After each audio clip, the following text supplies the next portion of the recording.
القصة حقت أغنية حبنا ليك كان زادي.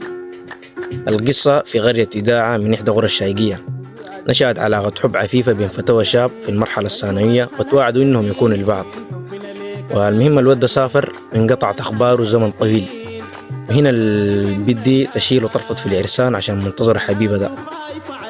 بعد سنين صاحبنا ده لما له قريشات وجا راجع البلد، والمشكلة والطامة الكبرى إنه كان عامل له علاقة حب مع بنت تانية من إحدى القرى المجاورة، ودي ما جايبة خبر. المهم البنت دي سمعت بيه إنه جاء، مشت انتظرته على ضفاف النيل في الحتة اللي كانوا قاعدين يقعدوا فيها زمان. وانتظرت والانتظار طال، ولحد المغرب جات راجعة ماشية سريع، مفتكراه إنه جا البيت يخطبها من أبوها. المهم حصلت البيت، قربت البيت سامعة صوت زغاريت. هنا طارت من الفرحة، قالت خلاص إنه جاء خطبها. ولما حصلت البيت سامعة الزغاريت ما في البيت، برضو ما انقطع العشم.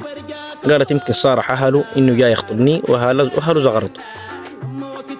وبين حلم ويقظة سمعت أبوها بقول لأمها، قال لها يا الحرم الزغاريت العناس حاجة الضو دي شنو؟ قالت له ده وليد عادل رجع من البندر وقالوا خطب يتناسى الحسن والدلمين من حلة عباس. وهنا كانت الصدمة بالنسبة للبت. يا أخي البت قال لك من المفاجأة وقعت مغمي عليها وما صحت إلا في المستشفى.